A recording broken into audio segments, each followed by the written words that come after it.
दोस्तों नमस्कार। मेष राशि वाले मेरे मित्रों, आज के ज्योतिष के इस बेहद ही खास कार्यक्रम में आपका हृदय से स्वागत है, अभिनंदन है।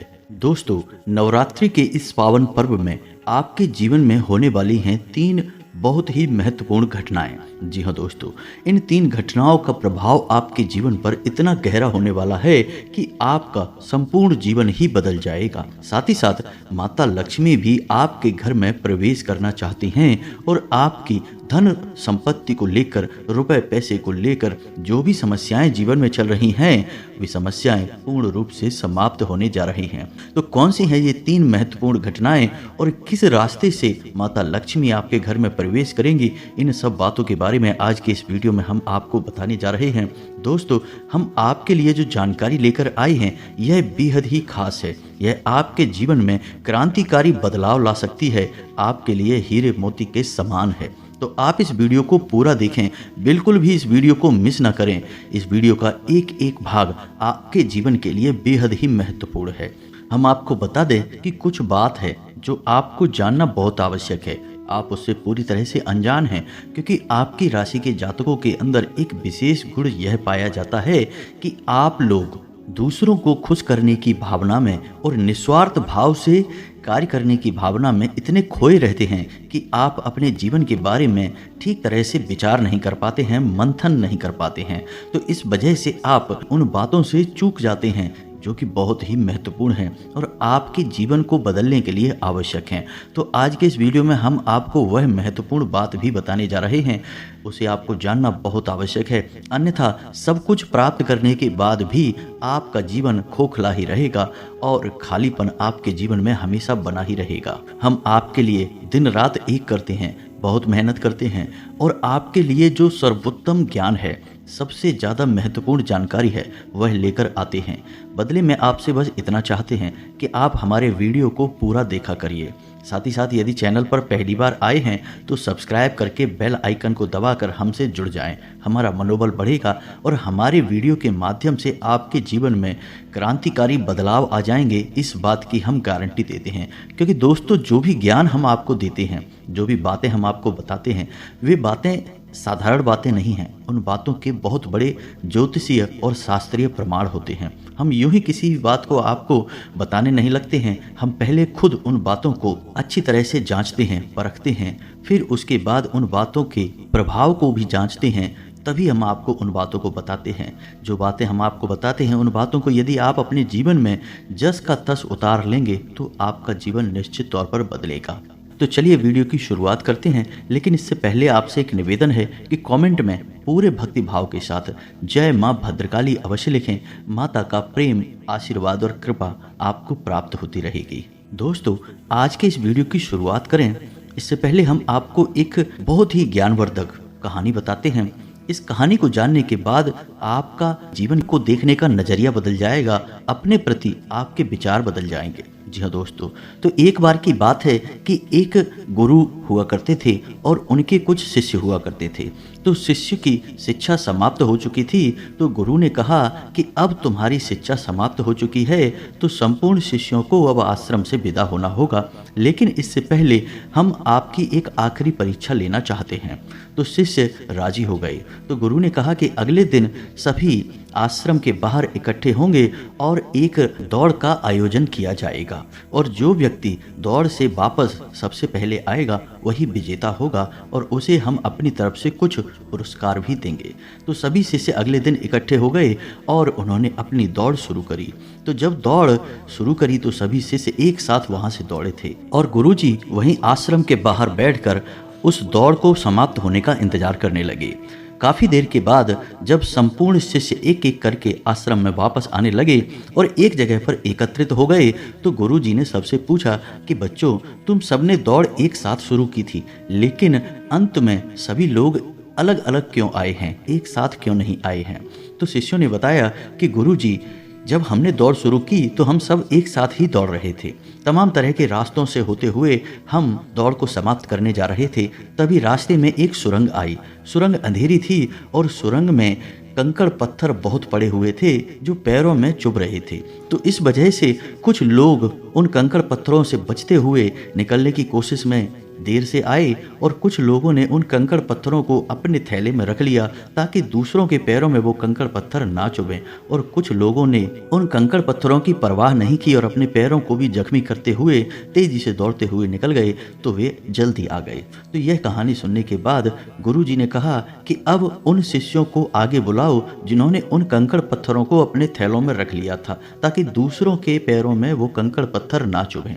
तो उन शिष्यों को आगे बुलाया गया और उनसे कहा गया कि तुम अपने थैलों में रखे हुए कंकड़ पत्थर को सामने निकाल दो, गुरुजी के सामने रख दो। तो उन लोगों ने रखा, तो जैसे ही उन्होंने वो कंकड़ पत्थर गुरुजी के सामने रखे, सबकी आंखें फटी की फटी रह गईं, क्योंकि दोस्तों वो कंकड़ पत्थर असल में कीमती हीरे मोती थे। असल में गुरुजी ने जिस प्रतियोगिता का आयोजन किया था वह कोई दौड़ प्रतियोगिता नहीं थी दोस्तों, वह तो शिष्यों के मन को टटोलने की एक व्यवस्था थी। गुरुजी ने जानबूझकर बच्चों को उस सुरंग में भेजा जिसमें खूब अंधेरा था और रास्ते में तमाम कंकड़ पत्थर डले हुए थे, लेकिन असल में वो कंकड़ पत्थर एक खजाना था जिसमें कि हीरे मोती थे। लेकिन शिष्यों को यह बात पता नहीं थी, लेकिन गुरु को यह बात पता थी। तो जिन बच्चों के मन में निस्वार्थ भाव से सेवा करने का भाव था, उन्होंने उन कंकड़ पत्थरों को अपने थैलों में रखा ताकि किसी और के पैर जख्मी ना हो जाएं। और जिन्होंने दूसरों की परवाह नहीं की, वे दौड़कर उस सुरंग से बाहर निकल गए, लेकिन उनके हाथ में भी कुछ नहीं आया। लेकिन जिन्होंने निस्वार्थ भाव से सेवा की, असल में उनके हाथ में हीरे मोती आए। तो इस कहानी से दोस्तों हमें यह सीख मिलती है कि जो लोग दूसरों की सेवा करने में, दूसरों को खुश करने में, निस्वार्थ भाव से मदद करने में विश्वास रखते हैं, भगवान उनकी झोली में हीरे मोती भर देते हैं। अब हो सकता है कि जीवन की दौड़ में ऐसे लोग थोड़ा पीछे रह जाएं, परेशान दिखाई दें, लेकिन असल में उनके कर्म के हीरे मोती उनके थैली में भरे हुए हैं जो उन्होंने स्वयं ही इकट्ठे किए हुए हैं। तो ऐसे लोग भगवान के बहुत अधिक प्रिय होते हैं, जैसे कि वो शिष्य गुरु जी के बहुत अधिक प्रिय बन गए थे। तो यह जो कहानी हमने सुनाई आपको, यह असल में आपकी अपनी कहानी है, क्योंकि आपका भी स्वभाव तो यही है। आप भी तो सबको खुश करने में लगे रहते हैं। आप चाहते हैं कि आपके आसपास जो भी लोग हैं वे हमेशा प्रसन्न रहें, खुश रहें। इसके लिए आप बहुत मेहनत करते हैं। आप अपनी इच्छाओं को मार लेते हैं, लेकिन दूसरों की इच्छाओं को पूरा करने के लिए भरसक प्रयास करते हैं। असल में देखा जाए तो आप निस्वार्थ भाव से अपने रिश्तों को निभाते हैं, फिर बदले में चाहे आपको भले ही कोई सम्मान दे या ना दे, प्रेम मिले या ना मिले, इससे आपको ज़्यादा फर्क नहीं पड़ता है। आपके चेहरे पर एक मुस्कुराहट रहती है और आप लगातार मेहनत करते रहते हैं, प्रयास करते रहते हैं। लेकिन एक बात अवश्य है कि आप मन से थोड़ा दुखी अवश्य रहते हैं। कहीं ना कहीं आपके मन में यह कष्ट लगा रहता है कि आपकी इतनी मेहनत, इतना प्रेम और संघर्ष को कोई समझ क्यों नहीं पाता है।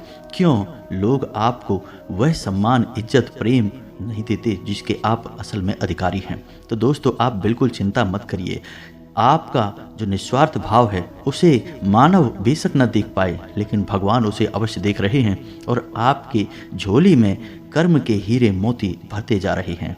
एक न एक दिन वह अवश्य आएगा जब आपकी हर एक इच्छा, हर एक मनोकामना निश्चित तौर पर पूर्ण होगी।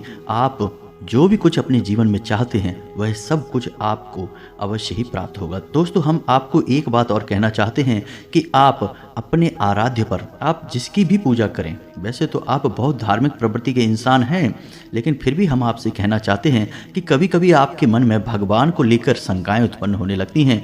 कभी कभी आपके मन में क्रोध भी उत्पन्न होता है कि आखिर आपके साथ ही ऐसा क्यों होता है, कष्ट परेशानियां आपको लगातार क्यों मिलती रहती हैं, क्यों आपका जीवन संघर्ष से भरा हुआ है। तो भगवान के लिए कभी कभी आपके मन में क्रोध भी उत्पन्न हो जाता है। तो हम आपसे बस इतना कहना चाहते हैं कि दोस्तों आपको भगवान के ऊपर से अपनी आस्था डिगने नहीं देनी है। दोस्तों आज नहीं तो कल आपको सब कुछ प्राप्त होगा और भगवान स्वयं आपको सब कुछ अपने हाथों से देंगे। हमने कई ऐसे उदाहरण अपने जीवन में देखे हैं कि एक लंबा अरसा जीवन का कष्ट परेशानियों में बीता, उसके बाद जब भाग्य की, सौभाग्य की बरसात उनके ऊपर हुई, भगवान ने उनका हाथ पकड़ा, तो फिर उन्हें इतनी कामयाबी मिली कि लोग हक्के बक्के रह गए। जी हाँ दोस्तों, तो यही आपके साथ भी होने वाला है, आज नहीं तो कल। बस आपको ईश्वर में विश्वास बनाए रखना है। तो अब बात करते हैं उन 3 बड़ी घटनाओं की जो इस नवरात्रि आपके जीवन में होगी और आपका जीवन बदलने वाली हैं। तो सबसे पहली घटना यह होगी कि आपकी एक ऐसे इंसान से मुलाकात होगी जो असल में आपका सच्चा हमदर्द होगा, मार्गदर्शक होगा और आपसे सचमुच में प्रेम करने वाला होगा, जो दिल से यह चाहेगा कि आप कामयाब हों, आपकी दुख, तकलीफ, परेशानी, जीवन के संपूर्ण कष्ट दूर हों, जिसमें वह आपका मददगार होगा। जी हाँ दोस्तों, यह इंसान आप मान सकते हैं कि भगवान का भेजा हुआ दूत है या फिर एक माध्यम है जो भगवान ने आपके लिए चुना है। दोस्तों याद रखें कि जब कोई भक्त सच्चे मन से भगवान की पूजा आराधना करता है, हृदय से भी शुद्ध और पवित्र होता है, तो भगवान उसकी मदद करना चाहते हैं। लेकिन कभी भगवान साक्षात किसी के सामने प्रकट नहीं होते हैं, क्योंकि यह मानव की क्षमता से बाहर है कि वह भगवान के दर्शन इस शरीर से कर सके। तो इस वजह से भगवान किसी न किसी को माध्यम बनाकर इंसान की मदद करने के लिए भेजते हैं। तो बस आपके साथ भी अब यही होने वाला है कि इस नवरात्रि में आपके साथ एक ऐसे व्यक्ति की मुलाकात होगी जो आपका सच्चा हमदर्द होगा, आपका मार्गदर्शक होगा और आपको बहुत मदद करेगा। जी हाँ दोस्तों, अब बात करते हैं दूसरी घटना के बारे में। दूसरी घटना यह है दोस्तों कि आपका कोई एक विवाद है जो लंबे समय से उलझा हुआ है, या फिर कोई कर्जा वगैरह है जो आपको मानसिक पीड़ा दे रहा है। तो अब यदि आपका कोई विवाद है तो वह सुलझने लगेगा, उसमें गति आ जाएगी। और यदि आपके ऊपर किसी प्रकार का कोई कर्जा वगैरह है तो आपको उस कर्जे को चुकाने के माध्यम यानी रास्ते भी खुलने लगेंगे। कुल मिलाकर कहा जाए तो आपकी जो उलझन है, जो मानसिक पीड़ा है, वह काफ़ी हद तक कम हो जाएगी। अब तीसरी महत्वपूर्ण खबर दोस्तों, और वह यह है कि आपको आकस्मिक धन लाभ होगा। हम आपको बता दें कि माता लक्ष्मी स्वयं आपके घर में आना चाहती हैं, प्रवेश करना चाहती हैं। आपकी राशि में कुछ इस प्रकार का ग्रह योग बन रहा है कि आपके घर में स्वयं माता लक्ष्मी आना चाहती हैं। लेकिन इसके लिए थोड़े बहुत प्रयास आपको भी करने पड़ेंगे, क्योंकि जब भी कोई लक्ष्मी से जुड़ा हुआ योग बनता है, चाहे वह एक गज लक्ष्मी हो, धन लक्ष्मी हो, किसी भी प्रकार का योग बनता है, तो उस योग में जातक को सीधा सीधा लाभ तो प्राप्त होता है, लेकिन यदि जातक कुछ गलतियां कर जाए तो उसका लाभ बहुत अधिक प्राप्त नहीं हो पाता है, यानी कि रुकावट उत्पन्न हो जाती है। और माता लक्ष्मी एक ऐसी देवी हैं जिनको चंचला भी कहा जाता है, यानी कि यदि उन्होंने आपके पास आने का मन बना लिया और किसी बात की वजह से उनका मन बदल गया तो वो तुरंत रास्ता बदल कर कहीं और भी चली जाएंगी। तो माता लक्ष्मी को आकर्षित करना, अपने घर में विराजमान कर पाना बहुत मुश्किल कार्य होता है। इसके लिए कई प्रकार की शर्तें होती हैं माता की, जो आपको माननी पड़ती हैं। तो आपको भी उन शर्तों को मानना पड़ेगा, अन्यथा यह विशेष योग आपको कोई लाभ पहुंचा नहीं पाएगा। और यदि लाभ होगा भी तो आपको इसका कोई फायदा दिखाई नहीं देगा, यानी आंशिक लाभ ही होगा। तो अब इस योग का पूरा फायदा आपको कैसे पहुंचेगा? दोस्तों हम आपको बताते हैं कि आपको करना क्या है। सबसे पहला काम कि सुबह के समय अपने घर पर यानी अपने दरवाजे पर साफ सफाई करें, घर का मुख्य दरवाजा खोल कर रखें और जल का सिंचन करने के बाद गाय के घी का एक दीपक अवश्य जलाएं। यदि हो सके तो गाय के गोबर से थोड़ा सा लेपन करने के बाद आटे और हल्दी से एक चौक पूरें, जिसमें आप अष्टकमल बनाएं, जो माता लक्ष्मी को बहुत अधिक प्रिय है। और उस अष्टकमल के बीच में आप गाय के घी का एक दीपक जलाएं। आप अपने घर की मुख्य दहलीज के बीचों बीच यह कार्य करेंगे। आप देखेंगे कि आपके घर में चमत्कार होने शुरू हो जाएंगे। दोस्तों 2-3 दिनों में ही इसका परिणाम आपको दिखाई देने लगेगा। दोस्तों याद रखो कि इस नवरात्रि आपके जीवन को बदलने के विशेष मौके प्राप्त हो रहे हैं। आपको इनका पूरा लाभ लेना है। आप किसी की बातों में नहीं आएंगे, भ्रम की स्थिति अपने दिमाग में उत्पन्न होने नहीं देंगे और हम जो आपको बता रहे हैं उन उपायों को आपको निश्चित तौर पर करना है। अन्यथा यह मौका निकल गया तो फिर न जाने कब ऐसा अवसर, ऐसी ग्रह स्थितियां बनेगी जो आपको लाभ देंगी। तो दोस्तों हम आपसे बार बार यही कह रहे हैं कि आपको इन बातों को मानना ही होगा, अन्यथा बदलाव नहीं आएंगे। बस आपको इतना करना है। और एक और बात है जो हम आपको बताने जा रहे हैं, बेहद ही गुप्त उपाय है दोस्तों। बड़े बड़े व्यापारी, उद्योगपति इस उपाय को करते हैं, कोई किसी को बताता नहीं है दोस्तों। लोग बहुत मोटी रकम मांग करते हैं, फिर ऐसे बड़े बड़े उपाय बताते हैं, लेकिन हम आपको बताते हैं, आप ध्यान से सुनिए। जीवन ना बदल जाए तो फिर कहना। तो आपको करना क्या है, जो रुपया पैसा आपके घर में आता है आप उसे कहीं तो रखते होंगे। कोई अलमारी होगी, कोई तिजोरी होगी, कोई बक्सा होगा, कोई छोटा मोटा डिब्बा वगैरह होगा, आप उसमें रखते होंगे। तो अब उसी के संबंधित यह उपाय है, ध्यान से सुनिए। हम एक धन की पोटली बनाएंगे। धन की पोटली क्या होती है? धन की पोटली एक ऐसी सामग्री होती है जो कि माता लक्ष्मी की जो ऊर्जा तरंगे हैं उन्हें बहुत ही शक्तिशाली तौर पर अपनी ओर आकर्षित करती हैं, या यूँ कहें कि एक चुंबक के समान अपनी ओर खींच लेती हैं। माता लक्ष्मी यदि आपकी ओर ना भी आना चाह रही होंगी तब भी वह उन्हें अपनी ओर आकर्षित कर लेगी, क्योंकि वह है ही माता लक्ष्मी के सबसे प्रिय चीज़ों का एक समावेश। तो अब ध्यान से सुनिए कि आपको करना क्या है। धन की पोटली बनाने के लिए सर्वप्रथम आपको एक लाल रंग का कपड़ा चाहिए। कपड़ा आप कोरा लेंगे, पहले से प्रयोग ना हुआ हो। एक लाल रंग का चौकोर कपड़ा लेंगे और उस कपड़े में आप जिस सामग्री को रखेंगे उसे आप ध्यान से सुनिए, हम आपको मात्रा भी बताते जाएंगे। सबसे पहले आप उस पोटली में 11 चावल के दाने रखेंगे। चावल के दाने हल्दी में डूबे हुए होने चाहिए। जब कोई चावल का दाना हल्दी में डूब जाता है तो वह अक्षत बन जाता है। अब इसमें आपको ध्यान यह रखना है कि एक भी चावल का दाना टूटा हुआ नहीं होना चाहिए, खंडित नहीं होना चाहिए। इसके बाद आप चांदी का एक चौकोर टुकड़ा रखेंगे। यदि आपके पास चांदी का चौकोर टुकड़ा नहीं है तो आप चांदी का सिक्का भी रख सकते हैं। फिर इसके बाद आप एक सुपारी रखेंगे। फिर इसके बाद आप इलायची का एक जोड़ा रखेंगे और इसके बाद आप 7 लक्ष्मी कौड़ियाँ रखेंगे और 7 कमल गट्टे रखेंगे। जी हाँ दोस्तों, यह आपकी धन की पोटली बन गई है। आप अब इसे लाल धागे से बांध लेंगे, पोटली नुमा ही आप इसे बांधेंगे और आप अपने घर के धन संग्रह वाले स्थान पर इसे गुप्त रूप से रख देंगे। इसे रखने के लिए शुक्रवार का दिन सर्वोत्तम होता है, लेकिन अभी नवरात्रि है तो इनमें आप किसी भी दिन इस प्रक्रिया को कर सकते हैं। याद रखें कि इस प्रक्रिया को आपको शाम के समय ही करना है, दिन में आप इसे ना करें। और इस प्रक्रिया के बारे में आप कभी भी किसी से किसी भी प्रकार की चर्चा नहीं करेंगे, यह बेहद ही गुप्त होगा। उपाय चाहे कोई भी हो, वह गुप्त जितना रहेगा उतना ही ज़्यादा फलित होगा। दोस्तों याद रखें, जोग जुगत और मंत्र उपाऊ, फले तबहि जब करे दुराऊ। यह एक देहाती कहावत है दोस्तों, लेकिन इस कहावत का मतलब यही है कि जो भी योग आपके जीवन में बन रहे हैं उनके बारे में कभी किसी से चर्चा ना करें। यानी कि आपको जो फ़ायदा हो रहा है कहीं से, उसके बारे में आप किसी से कोई चर्चा ना करें।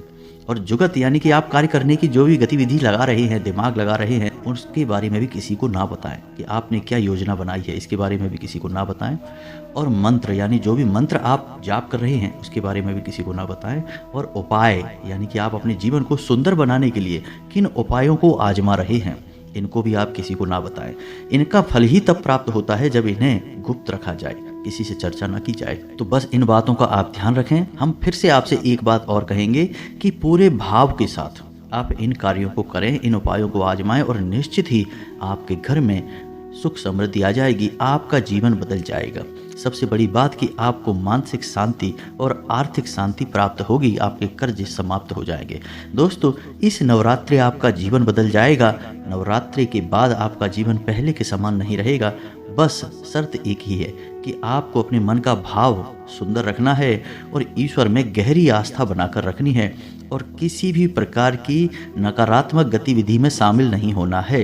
जी हाँ दोस्तों, यदि आपकी राशि के जातक किसी भी प्रकार की नकारात्मक गतिविधि में शामिल होंगे, नकारात्मक लोगों के साथ उठेंगे बैठेंगे, आपकी तरक्की में बाधा आ जाएगी। जो लोग शराब पीते हैं, जो लोग जुआ वगैरह खेलते हैं या फिर किसी अन्य प्रकार की नकारात्मक गतिविधि में शामिल रहते हैं, उनका इस जीवन में तरक्की का रास्ता कभी नहीं खुलेगा। हम इस बात की गारंटी देते हैं।